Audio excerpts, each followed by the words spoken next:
शकील जी आपके पास ही तैयारियां उधर कांग्रेस की आप कल बता रहे थे थोड़ा बहुत, आज उसमें क्या इनपुट है जरा वो भी बताइए।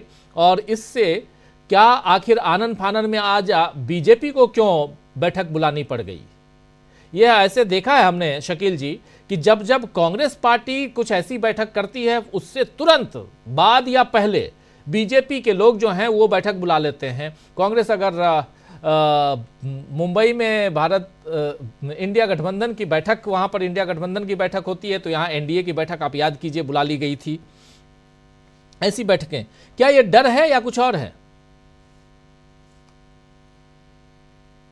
अधिकांश नेता जो है वो बेलगावी पहुंच गए हैं और वहां कल जो है CWC की बैठक हो रही है, कांग्रेस वर्किंग कमेटी।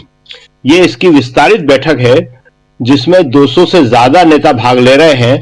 मतलब देश के सभी बड़े कांग्रेसी नेताओं को करीब करीब इसमें इनवाइट किया गया है।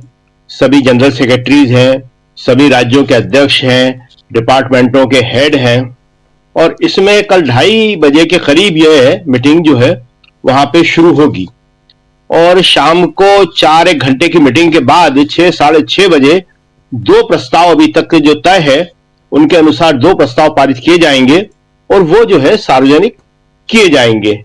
और उसके बाद परसों 27 तारीख को एक वहां बड़ी रैली होगी और जैसा कि आपने बताया कि वो बापू पे तो हमेशा कांग्रेस केंद्रित करती ही थी और ये जो CWC की मीटिंग है इसका बेलगावी में करने का उद्देश्य भी यही है कि 100 साल पहले इसी जगह पे महात्मा गांधी जो है कांग्रेस के अध्यक्ष चुने गए थे 1924 में। और 1924 में चुने जाने से पहले उन्हें महात्मा का खिताब जो है वो मिल चुका था।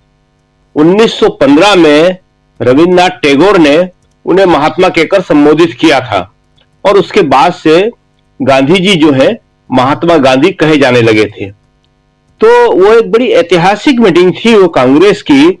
और कांग्रेस अपने जो आयोजन है, जो इवेंट है, उन्हें भी याद रखती है, उनका भी सम्मान रखती है, व्यक्तियों का, नेताओं का।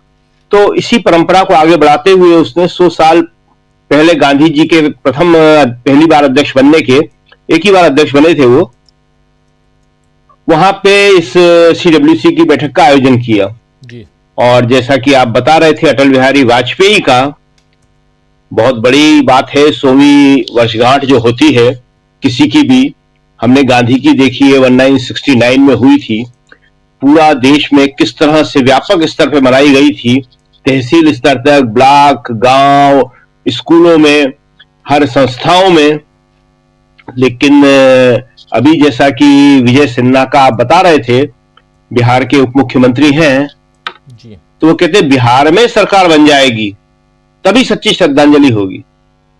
कल को जम्मू कश्मीर वाला कहेगा कि हमारे यहां सरकार बन जाएगी तभी होगी, तमिलनाडु वाला भी यही कहेगा, केरल वाला भी यही कहेगा।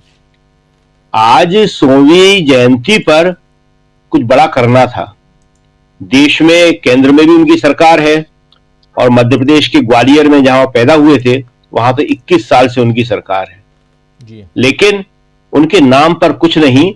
हाँ, प्रधानमंत्री मोदी जी ने एक बड़ा लेख फुल पेज का अखबारों में जो है लिख दिया है वाजपेयी जी के लिए जी। तो ये मौखिक जो श्रद्धांजलियां होती हैं वो सारे बड़े नेता दे चुके हैं, लेकिन उनके नाम पे कोई बड़ा हॉस्पिटल, कोई विश्वविद्यालय, कोई और दूसरी चीज करने की कहीं कोई घोषणा नहीं है क्योंकि वो बनाना पड़ती है।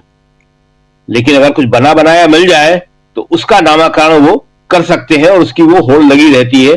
जैसा हमने कल भी बताया था, ग्वालियर का ऐतिहासिक रियासत टाइम का रेलवे स्टेशन है और उसको सबसे ज्यादा खूबसूरत बनाया था माधवराव सिंधिया ने, जब वो 1984-85 में रेल मंत्री बने थे। राजीव गांधी की सरकार आई थी, 84 के लास्ट में आई थी और रेल मिनिस्टर बने थे और अभी तक के सबसे सफल रेल मिनिस्टरों में वो कहे जाते हैं। शताब्दी वर्ष वाजपेयी जी का और शताब्दी ट्रेन वो सबसे पहले उन्होंने दिल्ली से ग्वालियर शुरू करवाई थी माधवराव सिंधिया ने और रेलवे स्टेशन को एक नया रूप दिया था।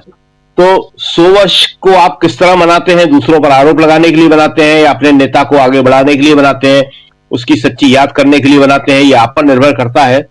तो बेलगावी कांग्रेस मना रही है महात्मा गांधी के पहले अध्यक्ष बनने के, और बड़ा ऐतिहासिक है ये।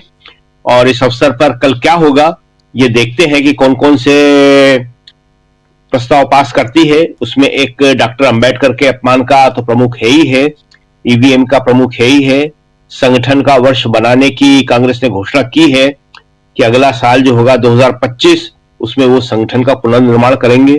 वो सबसे जरूरी चीज है, क्योंकि बिना संगठन के आपके पास कितने ही अच्छे विचार हो, उनको लोगों तक पहुंचाना बहुत मुश्किल है। कांग्रेस ने यह अनुभव किया है कि राहुल की 2 सफल यात्राएं, राहुल का अलग अलग समूहों से मिलना और राहुल की जितनी सक्रियता है, उसका पूरा राजनीतिक लाभ उसको नहीं मिल पाता है, इसलिए कि उसे पहुंचाने का उसके पास कोई साधन नहीं है। आप याद करिए कि पिछले महीने ही कांग्रेस की लास्ट सीडब्ल्यूसी की मीटिंग हुई थी दिल्ली में, और उसमें कांग्रेस अध्यक्ष मल्लिकार्जुन खड़गे ने अपनी सारी कमियों को खुलकर स्वीकार किया था कि गुटबंदी है, अनुशासनहीनता है, संगठन नहीं है। तो पहला स्टेज यही होता है कि आप स्वीकार करो, आप देखो, तो वहां तक तो आप आ गए, लेकिन दूसरा स्टेज होता है उसको दूर करना। तो बेलगावी में वो देखना होगा कि कांग्रेस अपनी कमियों को, गलतियों को किस तरह दूर करती है और संगठन को जो है मजबूत करती है। क्योंकि देखिए अभी तक जो है जनरल सेक्रेटरी और डिपार्टमेंटों के हेड ये बहुत पुराने बने हुए हैं, इनमें कोई चेंज नहीं हुआ। कई राज्यों के प्रदेश अध्यक्ष भी हैं, ये स्तंभ होते हैं किसी भी पार्टी के संगठन के। तो इनको जब तक आप नया रूप नहीं दोगे, नए विश्वास से नए लोग नहीं लाओगे, तब तक आपकी बात लोगों तक पहुंचना मुश्किल हो जाती है, और खासतौर से मास लीडर की, जन नेता की। राहुल को कांग्रेस जन नेता कहती है, अपना सबसे बड़ा नेता कहती है, और राहुल उस तरह सक्रिय भी रहते हैं, लेकिन उनकी बात कहां तक पहुंचती है वो काम भी राहुल को खुद ही करना पड़ता है। ये कोई अच्छी स्थिति नहीं है कि अपनी बात भी लोगों तक पहुंचाने का जरिया आपका दूसरा न हो। तो ये संगठन के लिए सबसे इंपॉर्टेंट चीज है कि संगठन के लिए कांग्रेस किस तरह करती है, किस तरह नए और ऐसे आदमी जो पार्टी के प्रति प्रतिबद्ध हो, अपने गुट के प्रति नहीं, अपने एक छोटे से समूह के प्रति नहीं, उनका विश्वास जो है 2 चीजों पे होना चाहिए, एक पार्टी और उसकी नीतियां, और दूसरे पार्टी की लीडरशिप। पार्टी की लीडरशिप के लिए आप कितने वफादार हैं ये भी देखना पड़ता है। तो ये सब हमको देखने को मिलेगा। कल बड़ा इंपॉर्टेंट डे होगा जब 2 बजे के आसपास ये मीटिंग शुरू हो जाएगी, और उसके बाद देखते हैं क्या होता है। बिल्कुल बिल्कुल, कल 2 बजे के आसपास मीटिंग होगी बेलगावी में, और कांग्रेस का महाधिवेशन, और उसके बाद परसों जय